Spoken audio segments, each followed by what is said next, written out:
ಹರಿಕಥಾಮೃತ ಸಾರ ಗುರುಗಳ ಕರುಣದಿಂದ ಪನಿತು ಪೇಳುವೆ ಪರಮ ಭಗವದ್ಭಕ್ತರಿದನಾದರದೆ ಕೇಳುವುದು.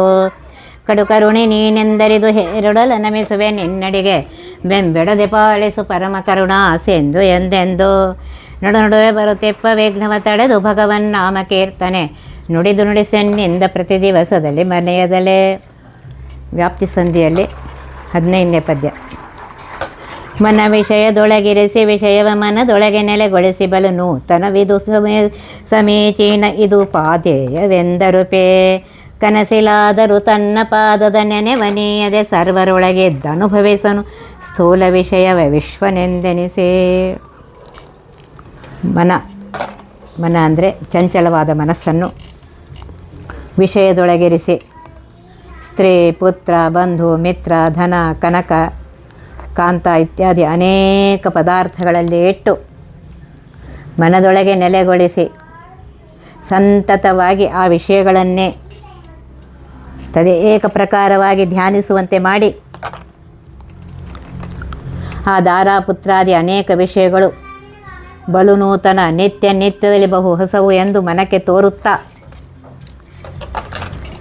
ಈ ವಿಷಯ ಇಂದ್ರಿಯಜನ್ಯ ಕಾಮಾದಿಗಳು ಸಮೀಚೀನ, ಬಹಳ ಒಳ್ಳೆಯದು, ಯೋಗ್ಯ, ರುಚಿಯಾದದ್ದು ಎಂದು ಉಪಾದೇಯ ಅಂಗೀಕರಿಸತಕ್ಕ ವಿಷಯ ಬಿಡುವುದಲ್ಲ ಎಂದು ಅರುಪಿ ಮನಸ್ಸಿಗೆ ತಿಳಿಸಿ ಕನಸಿನಲ್ಲಾದರೂ ಪರಮಾತ್ಮನು ತನ್ನ ಪಾದದ ನೆನಪು ಸ್ಮೃತಿಯನ್ನು ಸಹ ಕೊಡದೆ, ಕನಸಿನಲ್ಲೂ ಕೊಡದೆ, ಸರ್ವರೊಳಗೆ ಸಂಸಾರದಲ್ಲಿ ಸಾಧನದ ಬಗೆಯನ್ನು ಅರಿಯದ ಜೀವರೊಳಗೆ ವಿಶ್ವನಾಮಕ ಪರಮಾತ್ಮನ ಸ್ವರೂಪದಿಂದ ಜಡೇಂದ್ರಿಯಗಳಿಂದ ಜಾಗೃತಾವಸ್ಥೆಯಲ್ಲಿ ಸರ್ವಸ್ಥೂಲ ವಿಷಯಗಳನ್ನು ಜೀವನಿಗೆ ಅನುಭವಿಸಲಿಕ್ಕೆ ಪ್ರೇರಿಸಿ ತಾನು ಆ ವಿಷಯದೊಳಗಿದ್ದು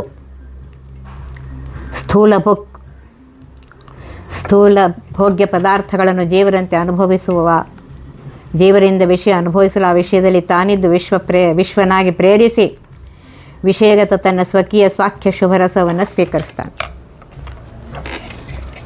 ನೋಡ್ರಿ ಪರಮಾತ್ಮನ ಮಹಿಮೆ ಎಷ್ಟಿದೆ. ತೋದಕನು ತಾನಾಗಿ ಮನ ಮೊದಲಾದ ಕರಣದೊಳಗೆದ್ದು ವಿಷಯವನೈದುವನು ನಿಜ ಪೂರ್ಣ ಸುಖಮಯ ಗ್ರಾಹ್ಯ ಗ್ರಾಹಕನೋ.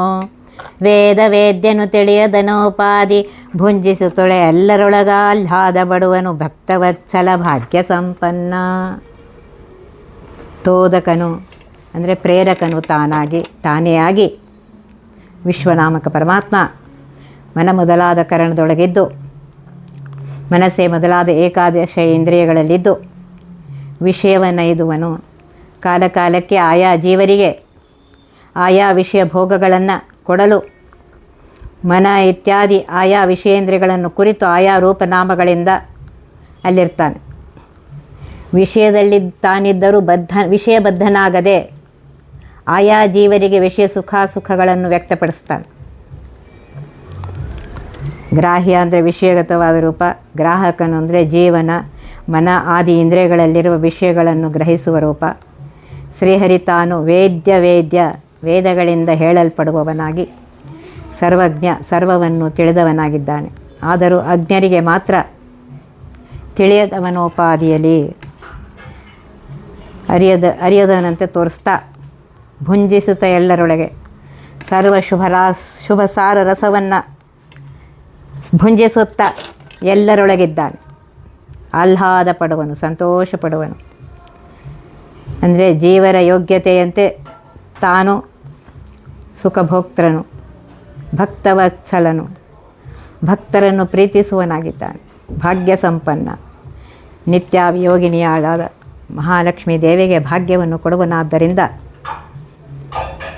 ಬಹು ಸಂಪತ್ತಿನಿಂದ ಯುಕ್ತನಾಗಿದ್ದಾನೆ ಅಂತ ಹೇಳ್ತಾ ಇದ್ದಾರೆ. ಜೀವನು ರಥಿಕನು, ಶರೀರ ರಥ, ಬುದ್ಧಿ ಸಾರಥಿ, ಮನಸ್ಸು ಹಗ್ಗ, ಇಂದ್ರಿಯಗಳು ಕುದುರೆಗಳು.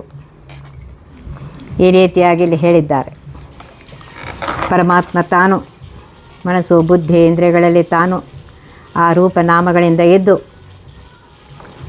ಮುಖ್ಯ ಗ್ರಾಹಕನಾಗಿದ್ದಾನೆ. ವಿಷಯಗಳಲ್ಲಿದ್ದು ಗ್ರಾಹ್ಯ ಅಂತ ಅನಿಸ್ಕೊಳ್ತಾನೆ. ಪೂರ್ಣ ಸುಖಮಯನಾಗಿರುವಂತಹ ಪರಮಾತ್ಮ, ಪರಿಪೂರ್ಣನಾಗಿರುವಂಥ ಪರಮಾತ್ಮ ಈ ರೀತಿಯಾಗಿದ್ದು ಆಯಾ ಜೀವರಿಗೆ ಅವರ ಯೋಗ್ಯತೆಗನುಸಾರವಾಗಿ ಕೊಡ್ತಾನೆ ಸುಖವನ್ನು. ನಿತ್ಯ ನಿಗಮಾತೀತ ನಿರ್ಗುಣ ಭೃತ್ಯವತ್ಸಲ ಭಯ ವಿನಾಶನ ಸತ್ಯಕಾಮ ಶರಣ್ಯ ಶ್ಯಾಮಲ ಕೋಮಲಾಂಗ ಸುಖೇ ಮತ್ತನಂದದಿ ಮರ್ತರೊಳಗೊರಗೆತ್ತ ನೋಡಲು ಸುತ್ತ ತಿಪ್ಪನು ಅತ್ಯಧಿಕ ಸಂತೃಪ್ತ ತ್ರಿಜಗದ್ವ್ಯಾಪ್ತ ಪರಮಾತ್ಮ ನಿತ್ಯ ಅನಾದ್ಯ ಅನಂತ ಕಾಲದಿಂದ ಒಂದೇ ಪ್ರಕಾರನಾಗಿದ್ದಾನೆ ಪರಮಾತ್ಮ. ನಾಶರಹಿತನಾದ ನಿಗಮಾತೀತ ಸಮಸ್ತ ವೇದಗಳಿಗೂ ಪೂರ್ಣವಾಗಿ ನಿಲುಕದ ಗುಣಗಳುಳ್ಳವನಾಗಿದೆ. ನಿರ್ಗುಣ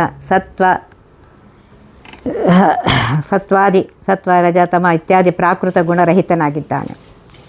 ಜ್ಞಾನಾನಂದಾದಿ ಜ್ಞಾನವುಳ್ಳವನಾಗಿದ್ದಾನೆ. ಭೃತ್ಯವತ್ಸಲ ಭಕ್ತರನ್ನು ಕಾಪಾಡುವಂಥ ಮಹಾಕರುಣಿಯಾಗಿದ್ದಾನೆ. ಭಯ ವಿನಾಶನ ಭಕ್ತರಿಗೆ ಬಂದಂಥ ಸಾಧನಕ್ಕೆ ವಿಘ್ನವಾದ ಆಧ್ಯಾತ್ಮಾದಿ ಭಯನಾಶನ ಮಾಡುವವನಾಗಿದ್ದಾನೆ. ಸತ್ಯಕಾಮ ಸತ್ಯ ಸಂಕಲ್ಪವುಳ್ಳವನಾಗಿದ್ದಾನೆ ಪರಮಾತ್ಮ. ಶರಣಾಗತ ರಕ್ಷಕನಾಗಿದ್ದಾನೆ. ಶ್ಯಾಮಲ ಶ್ಯಾಮಕೃಷ್ಣ ವರ್ಣ ವಿಶಿಷ್ಟನಾಗಿದ್ದಾನೆ. ಕೋಮಲಾಂಗ ಕೋಮಲವಾದ ಅವಯವಗಳುಳ್ಳವನಾಗಿದ್ದಾನೆ. ಸುಖಾತ್ಮಕ ಈ ಪ್ರಕಾರ ಅನಂತ ಗುಣ ಪೂರ್ಣನಾದರೂ ಮತ್ತನಂದದೆ ಸಂತೋಷದಿಂದ ಮದವೇರಿದವರಂತೆ ಮರ್ತ್ಯರೊಳ ಹೊರಗೆ ಈ ಮನುಜಾದಿಗಳಲ್ಲಿ ಒಳಗೂ ಹೊರಗೂ ಎತ್ತ ನೋಡಲು ಎಲ್ಲಿ ನೋಡಿದರೂ ಪಹರೆ ತಿರುಗುವನಂತೆ ಸುತ್ತು ತಿಪ್ಪನು ತಿರುಗ್ತಾ ಇದ್ದಾನೆ. ಭಕ್ತರನ್ನು ಸಂತತ ರಕ್ಷಿಸುವುದೇ ಭಗವಂತನ ನಿಜವಾದ ವ್ಯಾಪಾರ ಹೊರತು ಆತನಿಗೆ ಬೇರೆ ಯಾವ ಪ್ರಯೋಜನವೂ ಇಲ್ಲ. ಅತ್ಯಧಿಕ ಸಂತೃಪ್ತ ಸಂತತ ತನ್ನ ಸ್ವರಸದಿಂದಲೇ ಸಂತೃಪ್ತನಾದವನು ಪರಮಾಪ್ತ ಉತ್ತಮವಾದ ಬಂಧುಗಳಲ್ಲಿ ಹರಿಯೇ ಪರಮ ಆಪ್ತನಾಗಿದ್ದಾನೆ, ಬಂಧು ಶ್ರೇಷ್ಠನಾಗಿದ್ದಾನೆ, ತ್ರಿಲೋಕದಲ್ಲಿ ವ್ಯಾಪಿಸಿದವನಾಗಿದ್ದಾನೆ. ಎಷ್ಟು ಚೆನ್ನಾಗಿ ನಾಶರಹಿತವಾದ ವೇದಗಳಿಗೂ ನಿಲುಕೋದಿಲ್ಲ, ಸಿಕ್ಕೋದಿಲ್ಲ. ಅಂದರೆ ವೇದಗಳಲ್ಲಿ ಹೇಳಲ್ಪಡದ ಗುಣಗಳಿಂದಲೂ ಯುಕ್ತನಾಗಿದ್ದಾನೆ.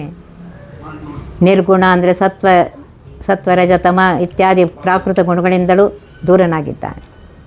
ಶ್ಯಾಮವರ್ಣದವನಾಗಿದ್ದಾನೆ. ನಿರ್ಗುಣ ಶಬ್ದಕ್ಕೆ ಯಾವ ಗುಣವೂ ಇಲ್ಲದವನಾಗಿದ್ದಾನೆ ಎಂದು ಅರ್ಥ ಹೇಳಿದರೆ ಸಾಕ್ಷಿ ಎಂಬ ಶಬ್ದದಿಂದ ವಿರೋಧ ಬರ್ತದೆ. ಸಾಕ್ಷಾತ್ತಾಗಿ ಸಕಲ ವಸ್ತುಗಳನ್ನು ನೋಡುವವನು ಪರಮಾತ್ಮನೇ. ಈ ರೀತಿಯಾಗಿ ಮುಂತಾದ ಗುಣಗಳು ಇರುವುದರಿಂದ ಅನಂತ ಗುಣ ಪರಿಪೂರ್ಣನಾಗಿದ್ದಾನೆ ಪರಮಾತ್ಮ.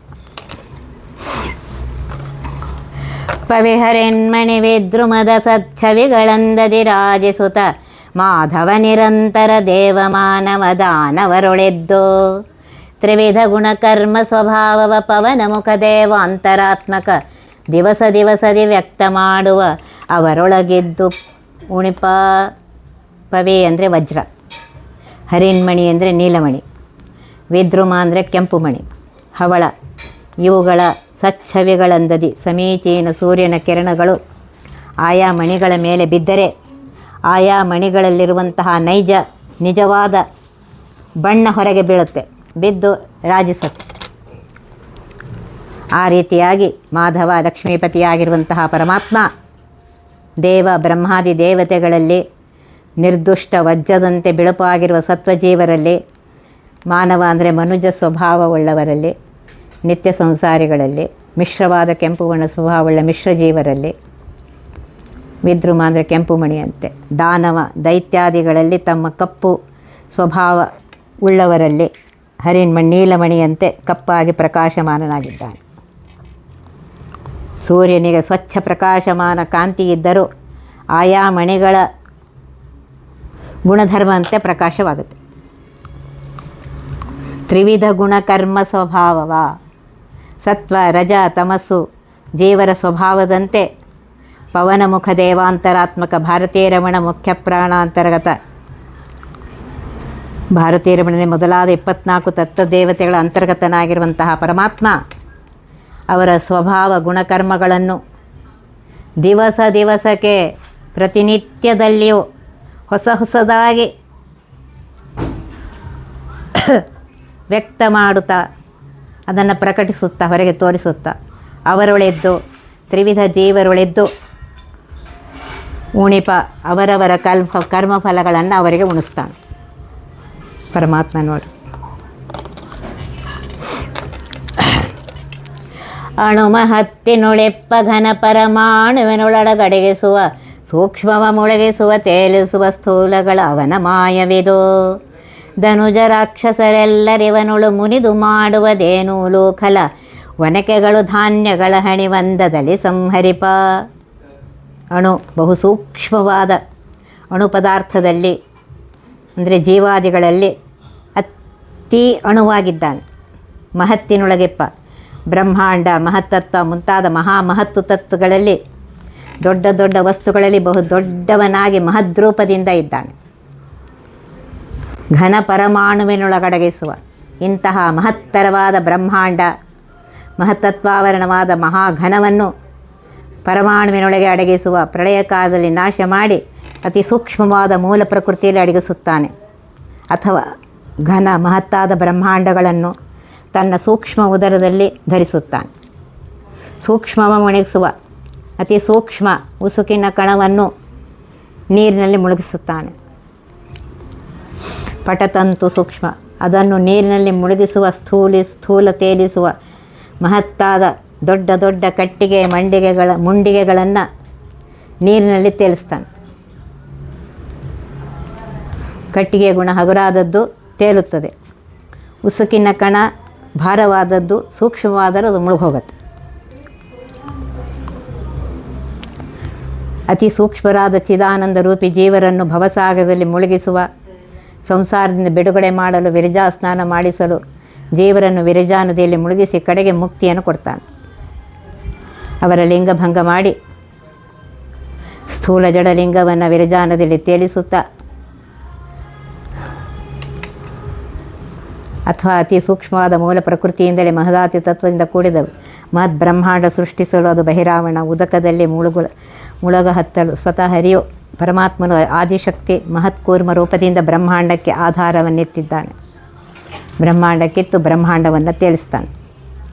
ಇದೇ ಅವನ ಅಘಟಿತ ಘಟನಾ ಶಕ್ತಿ, ಅವನ ಮಾಯವಿದು ಅಂತ ಹೇಳ್ತಾ ಇದ್ದಾರೆ. ಅಚಿಂತ್ಯದ್ಭುತವಾದ ಸಾಮರ್ಥ್ಯ ಅವನದು. ಧನುಜ ರಾಕ್ಷಸರೆಲ್ಲರೂ ಇವನೋಳು, ಇವರಲ್ಲಿ ಪರಮಾತ್ಮನಲ್ಲಿ ಇವನೋಳು ಅಂದರೆ ಪರಮಾತ್ಮನಲ್ಲಿ ಮುನಿದು ಸಿಟ್ಟಾಗಿ ಏನು ಮಾಡ್ತಾರೆ, ಏನು ಮಾಡಲಿಕ್ಕಾಗೋದು. ಇಂತಹ ದ್ವೇಷಿಗಳನ್ನು ಉಲೂಖಲ ಒರಳಿನಲ್ಲಿ ಧಾನ್ಯಗಳನ್ನು ಹಾಕಿ ಒನಕೆಗಳಿಂದ ಧಾನ್ಯಗಳನ್ನು ಥಳಿಸುವ ತೆರನಂತೆ ಬ್ರಹ್ಮಾಂಡಾಖ್ಯ ಒರಳಿನಲ್ಲಿ ವಾಯುಗದಾ ಪ್ರಹಾರವೆಂಬ ಒನಕೆಗಳ ಪೆಟ್ಟಿನಿಂದ ಕುಟ್ಟಿ ಕೊನೆಗೆ ಸಂಹಾರ ಮಾಡಿ ಅಂಧನ್ ತಮಸ್ಸಿನಲ್ಲಿರ್ತಾನೆ ಪರಮಾತ್ಮ. ಅವನ ಮಹಿಮೆ ಎಷ್ಟಿದೆ ನೋಡಿ.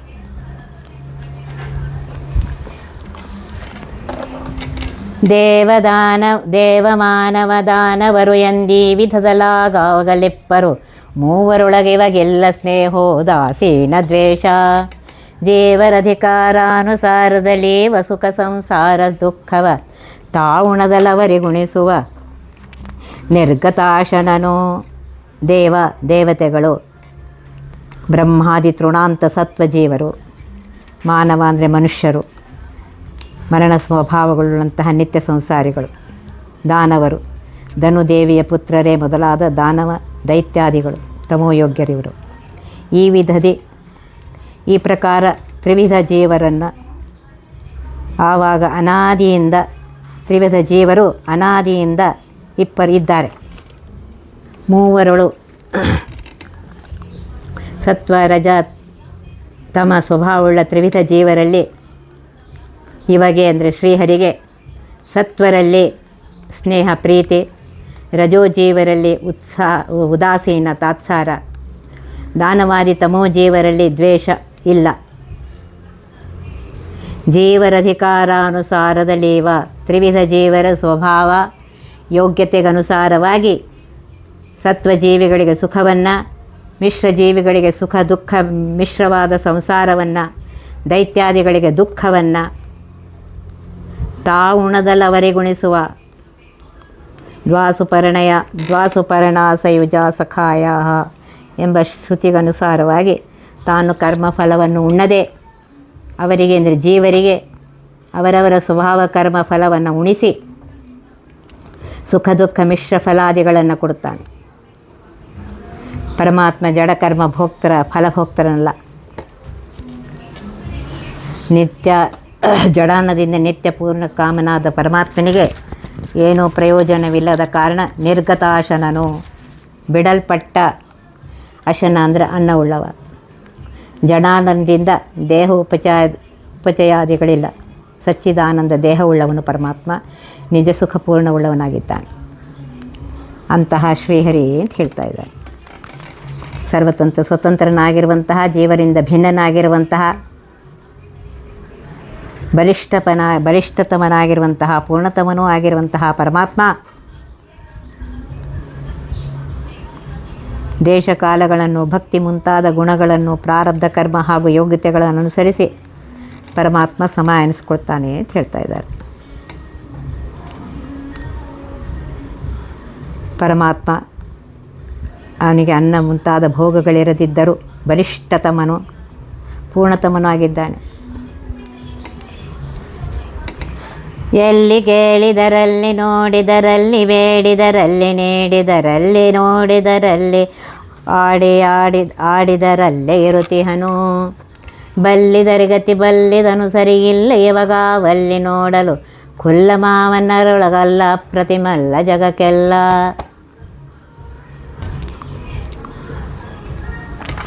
ಎಲ್ಲಿ ಕೇಳಿದರಲ್ಲಿ, ಪ್ರಸನ್ನವಾದ ಮನಸ್ಸಿನಿಂದ ಪರಮಾತ್ಮನ ಮಹಿಮೆಯನ್ನು ಕೇಳುವ ಸ್ಥಳದಲ್ಲಿ ಅಲ್ಲಿರ್ತಾನೆ. ಅಲ್ಲಿ ಸನ್ನಿಹಿತನಾಗಿ ಅಭಿವ್ಯಕ್ತನಾಗ್ತಾನೆ. ಯಾವ ಸ್ಥಳವಾದರೇನು, ನಿರ್ಮಲ ಮನಸ್ಸಿನಿಂದ ಗಾನ ಮಾಡಿದರೆ ಪ್ರಸನ್ನನಾಗಿ ಪ್ರಸನ್ನಾಗ್ತಾನೆ. ಎಲ್ಲಿ ನೋಡಿದರೆ, ನೋಡಲ್ಪಡುವ ವಸ್ತುಗಳಲ್ಲಿ ಪರಮಾತ್ಮನ ಸನ್ನಿಧಾನದ ದೃಷ್ಟಿ ಇಟ್ಟು ಯಾವ ವಸ್ತುಗಳನ್ನು ಎಲ್ಲಿ ನೋಡಿದರೂ ಸಹ ಅಲ್ಲೇ ಇದ್ದಾನೆ ಪರಮಾತ್ಮ. ತದ್ವಸ್ತುಗತನಾಗಿ ಪರಮಾತ್ಮ ಪ್ರಸನ್ನನಾಗಿ ಅಭಿವ್ಯಕ್ತನಾಗಿ ಕಾಣಿಸ್ತಾನೆ. ಎಲ್ಲಿ ಬೇಡಿದರಲ್ಲಿ ಇರುತಿಹನು. ದಾನವನ್ನು ಯಾಚಿಸುವಾಗ ಪರಮಾತ್ಮನನ್ನು ಸ್ಮರಿಸಿದರೆ ಆಗಲೂ ಪರಮಾತ್ಮ ಅಭಿವ್ಯಕ್ತನಾಗ್ತಾನೆ. ನೀಡಿದರಲ್ಲಿ ಇರುತ್ತೇನು, ದಾನವನ್ನು ಕೊಡುವಾಗಲೂ ಪರಮಾತ್ಮನನ್ನು ಚಿಂತಿಸಿದರೆ ಆಗಲೂ ಪರಮಾತ್ಮ ದಾತೃ ಗ್ರಹಿತೃಗಳಲ್ಲಿ ತನ್ನ ರೂಪಗಳನ್ನು ವ್ಯಕ್ತಗೊಳಿಸಿ ತೋರಿಸುತ್ತಾನೆ. ಹೀಗೆ ಎಲ್ಲಿ ಓಡಿದರು, ಎಲ್ಲಿ ಓಡಿ ಹೋಗ್ತಾ ಇದ್ದರು, ಎಲ್ಲಿ ಆಟವನ್ನು ಆಡಿದರು ಅಲ್ಲೇ ಆಯಾ ಸ್ಥಳದಲ್ಲಿ ಇದ್ದಾನೆ. ಅಲ್ಲೇ ಓಡ್ತಾನೆ, ಆಡ್ತಾನೆ, ಎಲ್ಲ ಮಾಡ್ತಾನೆ. ಆಯಾ ಪುರುಷೇಂದ್ರಿಯ ಅವಯವಗಳಲ್ಲಿ ಸಹ ಸ್ಮರಣೆ ಮಾಡಿದರೆ ವಿಶೇಷ ಸನ್ನಿಧಾನದಿಂದ ಯುಕ್ತನಾಗಿ ಅಭಿವ್ಯಕ್ತನಾಗ್ತಾನೆ.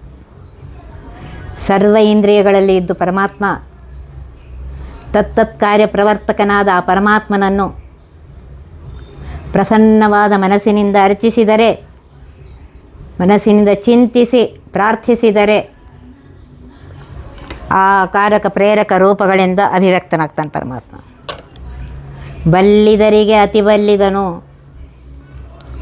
ಅತಿ ಬಲಿವಂತರಿಗೂ ಬಲಿಷ್ಠನಾಗಿದ್ದಾನೆ ಪರಮಾತ್ಮ. ಜ್ಞಾನಿಗಳಲ್ಲಿಯೂ ಶ್ರೇಷ್ಠತಮ ಜ್ಞಾನಿಯಾಗಿದ್ದಾನೆ ಹಾಗೂ ಬಲ ಜ್ಞಾನಪ್ರದನಾಗಿದ್ದಾನೆ.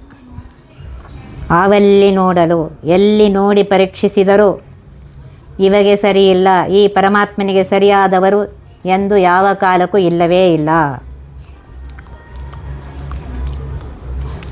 ಅಧಿಕರಂತೂ ಇರುವುದೇ ಇಲ್ಲವೆಂದು ಸಿದ್ಧವಾಗಿದೆ.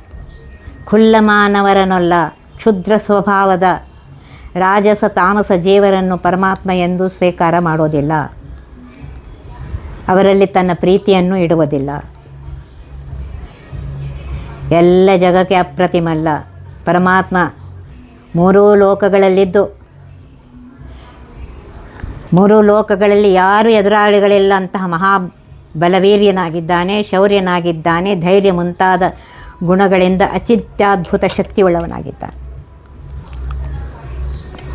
ನೋಡ್ರಿ ಆ ಪರಮಾತ್ಮ ಎಂತಹವನಾಗಿದ್ದಾನೆ, ಅವನ ಮಹಿಮೆ ಎಷ್ಟಿದೆ ನೋಡ್ರಿ.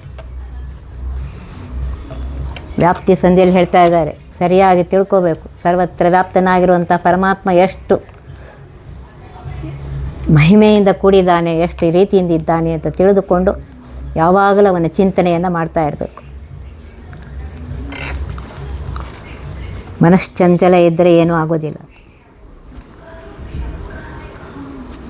ಏಕಾಗ್ರ ಮನಸ್ಸಿನಿಂದ ಆ ಸರ್ವೋತ್ತಮನಾಗಿರುವಂತಹ, ಸರ್ವೋತ್ಕೃಷ್ಟನಾಗಿರುವಂತಹ, ಸರ್ವಸ್ವಾಮಿಯಾಗಿರುವಂತಹ ಪರಮಾತ್ಮನನ್ನು ಸದಾ ಭಜಿಸುತ್ತಾ, ಅವನ ಸ್ಮರಣೆ ಮಾಡುತ್ತಾ, ನಿನ್ನಿಂದಲೇ ಸರ್ವವು ಅಂತ ಹೇಳುತ್ತಾ ಇದ್ದರೆ ಆಗ ಪರಮಾತ್ಮ ಅನುಗ್ರಹ ಮಾಡೇ ಮಾಡ್ತಾನೆ. ಸಪ್ತಲೋಹವು ನೋಳ್ಪ ಜನರಿಗೆ ಸಪ್ತ ಜಿಹ್ವನ ತೆರೆದಿ ತೋರ್ಪುದು, ಲುಪ್ತ ಪಾವಕ ಲೋಹ ಕಾಂಬುದು ಸುಪೂರ್ವದೋಪಾದಿ. ಸಪ್ತವಾಹನ ನಿಖಿಳ ಜನರುಳು ವ್ಯಾಪ್ತನಾದುದರಿಂದ ಸರ್ವರು ಆಪ್ತರಾಗಿ ಹರೆಲ್ಲ ಕಾಲದಿ ಹಿತವ ಕೈಕೊಂಡು. ಸಪ್ತಲೋಹವು ಕುಲುಮೆಯಲ್ಲಿ ಚೆನ್ನಾಗಿ ಕಾಯಿಸಲ್ಪಟ್ಟ ಲೋಹವು, ಕಬ್ಬಿಣವು ನೋಳುಪ ಜನರಿಗೆ, ನೋಡುವವರಿಗೆ ಸಪ್ತಜಿಹ್ವ 7 ನಾಳಿಗೆಯುಳ್ಳ ಪ್ರಜ್ವಲಿತ ಅಗ್ನಿಯಂತೆ ತೋರ್ಪುದಂತ ಕಾಣಿಸುತ್ತೆ. ಆ ಕಾದ ಕಬ್ಬಣ ಸ್ವಲ್ಪ ಹೊತ್ತಿನ ಮೇಲೆ ಲುಪ್ತ ಪಾವಕ ಅಗ್ನಿ ಆರಿ ಶಾಂತವಾದೀತೆಂದರೆ ಪೂರ್ವದೋಪ ಮೊದಲಿನಂತೆ ಕಬ್ಬಿಣವಾಗಿ ಕಾಣಿಸುತ್ತೆ.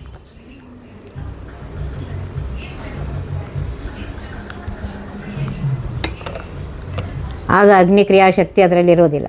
ಅದರಂತೆ ಸಪ್ತವಾಹನ, ಸಪ್ತೈದಾಹ ಸಪ್ತವಾಹನ ಎಂದು ವಿಷ್ಣು ಸಹಸ್ರನಾಮದಲ್ಲಿ ಸಪ್ತವಾಹನಾದ ಸೂರ್ಯನನ್ನು ಪ್ರೇರಿಸುವುದರಿಂದ ಸಪ್ತವಾಹನಾದ ಪರಮಾತ್ಮನು ನಿಖಿಳ ಜನರಲ್ಲೂ, ಸರ್ವ ಜನರಲ್ಲಿ, ಎಲ್ಲ ಜನರಲ್ಲಿ ಅಗ್ನಿಯಂತೆ ಪ್ರಕಾಶಮಾನವಾಗಿ ಎಡೆಬಿಡದೆ ವ್ಯಾಪಿಸಿಕೊಂಡಿರುವುದರಿಂದ ಸಕಲರು ಎಲ್ಲರೂ ಎಲ್ಲ ಕಾಲದಲ್ಲಿ ಆಪ್ತರಾಗಿಹರು, ಬಹು ನಂಬಿಕೆಯುಳ್ಳ ಬಂಧುಗಳಾಗಿದ್ದಾರೆ. ಆಮೇಲೆ ಬಹು ಹಿತವ ಕೈಕೊಂಡು ಒಳ್ಳೆಯದನ್ನು ಬಗೆಯುವರಾಗಿದ್ದಾರೆ. ಪರಮಾತ್ಮನ ಅನುಗ್ರಹದಿಂದಲೇ ಇದೆಲ್ಲ. ಪರಮಾತ್ಮ ಒಳಗಿದ್ದು ಅವನೇ ಎಲ್ಲವನ್ನು ಮಾಡಿಸ್ತಾ ಇದ್ದ. ನಮ್ಮೊಳಗೂ ಪರಮಾತ್ಮ ಇದ್ದಾನೆ, ಸರ್ವ ಜೀವರಲ್ಲೂ ಪರಮಾತ್ಮ ಇದ್ದಾನೆ. ಆಯಾ ಜೀವಿಗಳ ಯೋಗ್ಯತೆಗನುಸಾರವಾಗಿ, ಅವರ ಕರ್ಮಕ್ಕನುಸಾರವಾಗಿ ಒಳಗೆ ತಾನೇ ಇದ್ದು ಭಾರತೀಯರಮಣ ಮುಖ್ಯ ಪ್ರಾಣಾಂತರ್ಗತನಾಗಿ ತಾನೇ ಕರ್ಮಗಳನ್ನು ಮಾಡಿಸಿ ಆ ಜೀವರಿಗೆ ಆ ಫಲವನ್ನು ಕೊಡ್ತಾನೆ ಪರಮಾತ್ಮ.